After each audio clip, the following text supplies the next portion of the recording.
Hey guys, John here in the BikeFit Physio clinic, and I've got Jim, the man from the blog. So he's an actor playing Jim, and he's gonna show us how my patient Jim moved in terms of his unawareness of his movement in his lower back, and also we'll take you through what we did to improve his movement pattern. And he's actually, I can tell, he's much happier now. He's moving well and he's happier. He's got less pain. So this stuff works. Come on in, Jim. So guys, let's just show you how Jim moved. So when we asked him to slump at his lower back, he just basically slumped up in his upper back. So on you go, Jim. So he would just slump high up when we wanted him to use his lower back and his pelvis. And then when we asked him to grow tall, he would just use his upper back, and he kind of pivoted quite high up the spine, and again forgetting to use his lower back.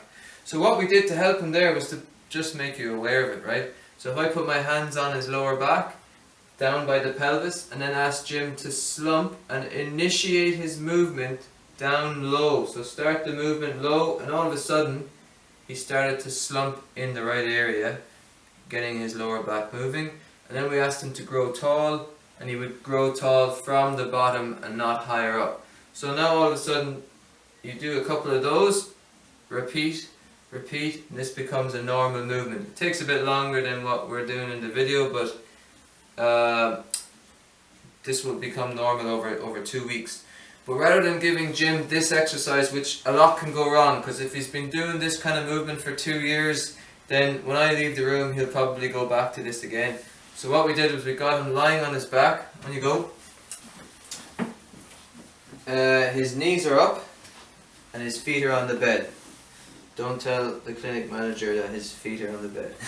So then we're gonna ask you then, Jim, to try that movement in lying. So just allow your lower back to slump, yeah, and then to come up. So you're doing the exact same movements. But the benefit of Jim lying down is that nothing else can go wrong. The only movement is actually going to be down where we need his movement, down at the lower spine. Just slump, and then come back up, and then slump, and then come back up. Then what I'd recommend is to actually bring in a towel, because this just creates a higher ridge. If we put this under the hips, not under this lower spine, but under your hips, come on down.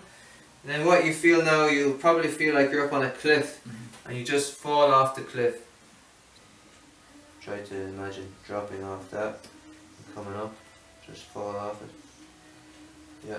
Then you get a lot more movement. So all we're trying to do with this is get movement into this area that the patient has poor movement in, and stiffness and unawareness of movement. Okay, the other one I mentioned in the blog was the woodpecker. I'll just show you that because I know from experience, so I'll be that patient. Jim will come up. So the woodpecker was when I was asked to slump, I just moved my whole spine as one, and then when I was asked to grow tall, I did this. So I needed to be told that to let go. They're the words: let go, relax, allow your lumbar spine to move, okay?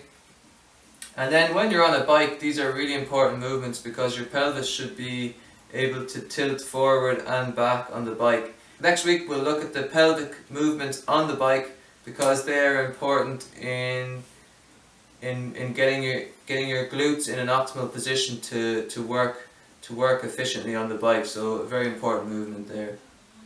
Take care. Bye for now.